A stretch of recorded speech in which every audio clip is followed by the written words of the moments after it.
C2 cycle இதை photorespiration அப்படின்னு சொல்றோம். இது பிளான்ட்ல பார்க்கக்கூடிய ஒன்று. சயனோபாக்டீரியாலையும் இதே photorespiration பார்க்கலாம். பட் பிளான்ட்ல இதை வேஸ்ட்ஃபுல் மெட்டபாலிக் பாத்வே அப்படின்னு ஏன் சொல்றோம், அதை பத்தின டீட்டெயில் வீடியோ தான் இது. இந்த வீடியோல நம்ம இந்த வேஸ்ட்ஃபுல் பாத்வே அப்படின்னு ஏன் சொல்றோம், ஸோ இந்த சைக்கிள் எப்படி நடக்குது, ஸோ இதனுடைய ப்ராசஸ் பிளான்ட்ல எப்படி இந்த 3 செல் ஆர்கனல்ல நடக்குது அப்படின்றத டீட்டெயில இந்த வீடியோல பார்ப்போம். Photo respiration. ஸோ இந்த போட்டோ ரெஸ்பிரேஷன் முதல்ல ஓட்டோ வான்பர்க், ஸோ இந்த சயின்டிஸ்ட் தான் டிஸ்கவர் பண்ணதுனால, C3 பிளான்ட்ல டிஸ்கவர் பண்ணதுனால இதை வான்பர்க் எஃபெக்ட் அப்படின்னு சொல்றோம். இது ஒரு லைட் டிபெண்ட் ரியாக்ஷன். ஸோ இதில் டெம்பரேச்சர் மேஜர் ரோல் பிளே பண்ணுது. இப்போ டெம்பரேச்சர் இன்க்ரீஸ் ஆகும்போது தான் அங்கே லீஃப்ல இருக்கக்கூடிய ஸ்டொமேட்டாஸ் க்ளோஸ் ஆகும். ஸ்டொமேட்டா க்ளோஸ் ஆனாலே நம்மளுக்கு ஆட்டோமேட்டிக்காக தெரியும் அங்கே ரெஸ்பிரேஷன், அதாவது CO2 கேஸ் உள்ள என்டர் ஆகிறது கம்மியாக இருக்கும், CO2 சால்யூபிலிட்டியும் கம்மியாக இருக்கும். அப்போ C2 oxidative photosynthetic carbon cycle அப்படின்ற இந்த சைக்கிள் நடக்கும். ஓகே, ஸோ இந்த சைக்கிள் CO2 கம்மியா இருக்கிறதுனால நடக்குது அப்படின்னு பார்த்தோம். ஸோ அப்போ எடுத்துக்கக்கூடியது எது அப்படின்னா ஆக்சிஜன். ஸோ ஆல்ரெடி ஸ்டோர் ஆயிருக்கக்கூடிய இந்த ஆக்சிஜனை எடுத்துக்கிட்டு இந்த C3 பிளான்ட்ஸ் ஒரு ப்ரொடக்டிவ் மெக்கானிசம், அதாவது இந்த ட்ராட், சில்னஸ், கார்பன் டை ஆக்சைடு கம்மியா இருக்கக்கூடிய இந்த நேரங்களில் ப்ரொடக்டிவ் மெக்கானிசமை ஃபாலோ பண்ணக்கூடியது தான் இந்த போட்டோ ரெஸ்பிரேஷன். ஸோ இங்கே என்ன ரிலீஸ் ஆகுது, என்ன ப்ரொடியூஸ் ஆகுது அப்படின்னும் போது நம்மளுக்கு கார்பன் டை ஆக்சைடு ப்ரொடியூஸ் ஆகும்.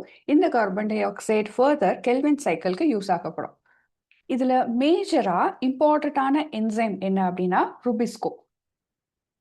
இந்த என்சைம் ஒரு பை ஃபங்க்ஷனல் என்சைம் அப்படின்னு சொல்கிறாங்க. ஏன்னா இதில் ஆக்சிஜனேஸ் ஆக்டிவிட்டியும் நடக்குது, கார்பாக்சிலேஷனும் நடக்குது. இப்போ பார்த்தோம்னா இதே என்சைம் தான் ஆக்சிஜனேஷனுக்கும் ஆர் கார்பாக்சிலேஷனுக்கும் யூஸ் ஆகக்கூடிய என்சைம். இப்போ இந்த பைஃபங்க்ஷனல் என்சைம் பார்த்தோம்னா, ஸோ என்ன ப்ரொடியூஸ் பண்ணும், 2 ப்ரொடியூஸ் பண்ணும். ஒன்று வந்து 3-பாஸ்போகிளிசரேட். ஸோ இந்த 3-பாஸ்போகிளிசரேட் கெல்வின் சைக்கிளில் யூஸ் ஆக முடியும். பட் இன்னொன்று ப்ரொடியூஸ் ஆகிறது, இன்கேஸ் இந்த மாதிரி டெம்பரேச்சர் அதிகமாக இருக்கும்போதோ போட்டோ ரெஸ்பிரேஷன் நடக்கும்போது எது ரிலீஸ் ஆகப்படுது அப்படின்னா 2-பாஸ்போகிளைகோலேட் ரிலீஸ் ஆகுது. இந்த 2-பாஸ்போகிளைகோலேட் கெல்வின் சைக்கிளுக்கு யூஸ் பண்ண முடியாது. இதுதான் கிளைகோலேட் சைக்கிள், அதாவது C2 oxidative photosynthetic carbon cycle or போட்டோ ரெஸ்பிரேஷனுக்கு யூஸ் ஆகப்படுது. ஓகே, இந்த C2 oxidative photosynthetic cycle carbon cycle சைனோபாக்டீரியால சைட்டோபிளாசம்ல நடக்கும். ஆனா C3 பிளான்ட்ஸ்ல, ஏன்னா இந்த போட்டோ ரெஸ்பிரேஷனே C3 பிளான்ட்ஸ்ல தான் நடக்குது, இங்க 3 ஆர்கனல்ல நடக்கும்.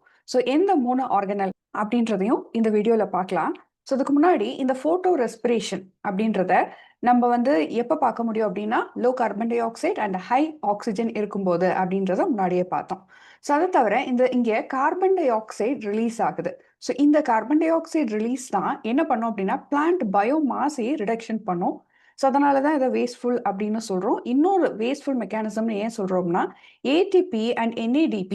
ஸோ இந்த மாதிரி எனர்ஜியை யூஸ் பண்ணுறதுனால இதை wasteful mechanism or wasteful process அப்படின்னு சொல்கிறோம். ஏன்னா எனர்ஜி யூஸ் பண்ணி பிளான்ட் வளராம இந்த கார்பன் டை ஆக்சைடு ப்ரொடியூஸ் பண்ணுறதுக்காக யூஸ் பண்ணுறதுனால இதை வேஸ்ட்ஃபுல் ப்ராசஸ் அப்படின்னு சொல்கிறோம். பட் ஆக்சுவலாக இது ஒரு preventive mechanism, C3 plants follow பண்ணக்கூடியது அப்படின்னு சொல்லலாம். இப்போ இந்த 3 ஆர்கனல் என்ன அப்படின்னா, முதல்ல குளோரோபிளாஸ்ட்லேருந்து ஸ்டார்ட் ஆகுது இந்த சைக்கிள், அப்புறம் பெராக்சிசோம், அப்புறம் மைட்டோகாண்ட்ரியா. ஸோ இதுலேருந்து திரும்பவும் ஒரு சைக்கிள் போல ஃபார்ம் ஆகுது.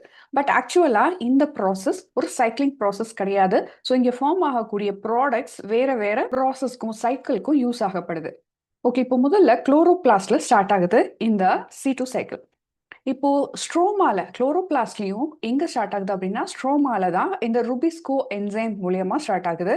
ஸோ அப்போ வித் ஹெல்ப் ஆஃப் ஆக்சிஜனை யூஸ் பண்ணி இந்த ருபிஸ்கோ பாஸ்பேட்டேட்ஸ் மூலியமா 2 ப்ராடக்ட் ஃபார்ம் ஆகுது அப்படின்றத முன்னாடி பார்த்தோம். ஒன்று 3-பாஸ்போகிளிசரேட், இன்னொன்று 2-பாஸ்போகிளைகோலேட் அப்படின்னு. ஸோ இப்போ இந்த 3PGA கெல்வின் சைக்கிளுக்கு டைரக்டா எடுத்துக்க முடியும். பட் இந்த 2-பாஸ்போகிளைகோலேட் தான் ஃபர்தர் என்னவா கன்வெர்ட் ஆகணும், 3-பாஸ்போகிளிசரேட்டா ஃபர்தர் கன்வெர்ட் ஆகி கெல்வின் சைக்கிளுக்கு எடுக்கணும். இந்த கன்வர்ஷன்ல தான் நம்மளுக்கு ஆக்சிஜன் யூஸ் ஆகப்படுது, கார்பன் டை ஆக்சைடு ரிலீஸ் ஆகுது. ஸோ ஃபர்தர் என்னென்ன ரிலீஸ் ஆகுதுன்றத பார்ப்போம். 2-பாஸ்போகிளைகோலேட் with help of phosphatase enzyme and வாட்டரையும் யூஸ் பண்ணி, ஸோ இது என்ன ஃபார்ம் பண்ணுது அப்படின்னா கிளைகோலேட். ஸோ இந்த கிளைகோலேட் ஃபர்தர் எங்கே என்டர் ஆகுது, பெராக்சிசோம்க்கு என்டர் ஆகுது. இங்கேயும் ஒரு ஆக்சிஜன் மாலிக்யூல் யூஸ் ஆகப்படுது. ஸோ இந்த கிளைகோலேட் கூடயே என்ன ப்ரொடியூஸ் ஆகுது அப்படின்னா H3PO4 ப்ரொடியூஸ் ஆகுது. இப்போ இந்த கிளைகோலேட் பெராக்சிசோம்குள்ள என்டர் ஆகுறது ஆக்சிஜனை யூஸ் பண்ணி with help of enzyme glycolate oxidase இங்க என்ன ப்ரொடியூஸ் ஆகுது அப்படின்னா கிளை ஆக்சிலேட்டும் H2O2 பெராக்சைடும் ஃபார்ம் ஆகுது. ஸோ கிளைஆக்சிலேட் H2O2 இந்த ஃபார்ம் ஆகுற இந்த கிளைஆக்சிலேட் H2O2 ஸோ இது ரெண்டுமே என்ன ஆகும் அப்படின்னா ஃபர்தர் கிளைசின் ப்ரொடியூஸ் பண்றதுக்கு, அதை தவிர ஃபர்தர் டைரக்டா இந்த கிளிசரைட் ஃபார்மேஷனுக்கும் யூஸ் ஆகும். இங்கிருந்து இந்த ஹைட்ரஜன் பெராக்சைடு என்ன ஆகும்னா with help of catalase enzyme இங்க வாட்டராகவும் ஆக்சிஜனாகவும் கன்வெர்ட் ஆகப்படுது பெராக்சிசோம்ல. இந்த கிளை ஆக்சிலேட் ஃபர்தர் கிளைசினா கன்வெர்ட் ஆகிறதுக்கு ஒரு அமினோ ஆசிட் டோனர் வேணும். இருக்கக்கூடியது தான் குளூட்டாமேட். ஸோ இந்த குளூட்டாமேட் கிளைஆக்சிலேட்டோட சேர்ந்து என்ன கிடைக்குது அப்படின்னா கிளைசினும் ஆல்ஃபா கீட்டோ குளூட்டாரேட்டும் கிடைக்குது வித் ஹெல்ப் ஆஃப் என்சைம் கிளைஆக்சிலேட் டிரான்ஸ்அமினேஸ். இங்க இருக்கக்கூடிய இந்த குளூட்டாமேட் ஸோ இங்கேயே நம்மளுக்கு ரீசைக்ளிங் நடக்குது. அதாவது ஒரு குளூட்டாமேட் இந்த ஃபர்தர் கிளைசின் ஃபர்தர் கன்வர்ஷன் ஆகிறதுக்கும் ஒரு குளூட்டாமேட் இங்கேயே ரீசைக்கிளும் ஆகுது. ஸோ இங்கேயே ஒரு ரீசைக்ளிங் நடக்குது குளூட்டாமேட்க்கு, இதை ஞாபகம் வச்சுக்கலாம்.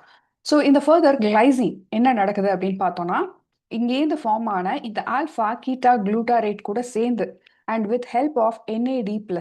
இங்க என்ன நடக்குது அப்படின்னா செரைன், குளூட்டாமேட், அதுக்கப்புறம் NADH, அதுக்கப்புறம் இன்னொரு கார்பன் டை ஆக்சைடும் ஃபார்மேஷன் நடக்குது. ஸோ இதுக்கு ஹெல்ப் பண்ணக்கூடிய என்சைம் என்ன அப்படின்னா செரைன் ஹைட்ராக்சி மீத்தேல் டிரான்ஸ்ஃபரேஸ். இந்த கன்வர்ஷன் அப்போ அதாவது கிளைசின் செரைனா கன்வெர்ட் ஆகக்கூடிய இந்த கன்வர்ஷன் அப்போ இங்க என்னெல்லாம் நடக்குது அப்படின்னு பார்த்தோம்னா டீகார்பாக்சிலேஷன் நடக்குது, டீஅமினேஷன் நடக்குது. ஸோ இந்த அமினேஷன் இந்த குளூட்டாமேட்லேருந்து வரக்கூடியது. ஸோ இந்த அமோனியா ஃபார்ம் ஆகிறது, இந்த அமோனியா அயான் ஃபார்ம் ஆகிறது. ஸோ அதனால டீஅமினேஷன் நடக்குது, இங்கேயும் ஆக்சிடேஷனும் நடக்குது. ஸோ இந்த மூணு ப்ராசஸுமே இந்த conversion glycine to serine convert ஆகும்போது நடக்குது. ஃபர்தர் செரைன் மைட்டோகாண்ட்ரியால ஃபார்ம் ஆன செரைன் ஃபர்தர் பெராக்சிசோம்குள்ள என்டர் ஆகுது. ஸோ ப்ளீஸ் என்டர் ஆன செரைன் ஃபர்தர் ஹைட்ராக்சி பைருவேட்டா கன்வெர்ட் ஆகுது with help of S2O80 serine 2 oxygenase amino transferase. So இந்த என்சைம் மூலமா இந்த hydroxy pyruvate further hydroxy pyruvate கிளிசரேட்டா கன்வெர்ட் ஆகுறது ஹைட்ராக்சி பைருவேட் ரிடக்டேஸ் மூலியமா. ஸோ இந்த கிளிசரேட் பெராக்சிசோம்ல இருந்து திரும்ப நம்மளுக்கு குளோரோபிளாஸ்ட்குள்ள என்டர் ஆகணும் அப்படின்னா கிளிசரேட் கைனேஸ் மூலியமா இது ஃபர்தர் குளோரோபிளாஸ்ட்குள்ள கன்வெர்ட் ஆகுது. ஸோ கன்வெர்ட் ஆகும்போது 3-பாஸ்போ கிளிசரேட்டா கெல்வின் சைக்கிள்குள்ள என்டர் ஆகுது. ஸோ இப்படி தான் ஸ்டெப் பை ஸ்டெப் ஃபர்ஸ்ட் ஸ்டெப்ல இருந்து இப்படி கன்வர்ஷன் நடக்குது. ஸோ இந்த சைக்கிளில் நோட் பண்ணால் நீங்கள் உங்களுக்கு தெரிஞ்சிருக்கும் இங்கே எனர்ஜியான NAD அதுக்கப்புறம் ATP எல்லாம் யூஸ் ஆகுது, ஃபார்மேஷன் ஆகிறது கார்பன் டை ஆக்சைடு அப்படின்னு. ஸோ இங்கே ஃபர்ஸ்ட் ஸ்டெப்பில் ஸ்டார்ட் ஆகுறது 4 கார்பனாக இருந்தாலும் ஃபைனலாக இது கன்வர்ஷன் மூலியமாக கிடைக்கக்கூடியது 3 கார்பனாக வந்து இங்கே கன்வெர்ட் ஆகும். ஸோ இங்கே லாஸ் ஆஃப் கார்பன் நடக்குது. ஸோ அதை தான் டீகார்பாக்சிலேஷன் அப்படின்னு சொல்கிறோம். இங்கே லாஸ் ஆஃப் அமினேஷன் நடக்குது, ஆக்சிடேஷனும் நடக்குது. ஸோ இதுதான் ஃபோட்டோ ரெஸ்பிரேஷனில் பார்க்கக்கூடிய ப்ராசஸ். இதே போல் பல கான்செப்டுக்கு இந்த சேனல் சுபாஷ் லைஃப் சயின்ஸில் நீங்கள் போய் பார்த்தீங்கன்னா வீடியோஸ் ஆர் கோர்சஸ் பிளேலிஸ்ட்லேயோ நிறைய வீடியோஸ் அப்லோட் ஆகப்பட்டிருக்கு. உங்களுடைய எக்ஸாம் ப்ரிப்பரேஷனுக்கு யூஸ்ஃபுல்லாக இருக்கும்.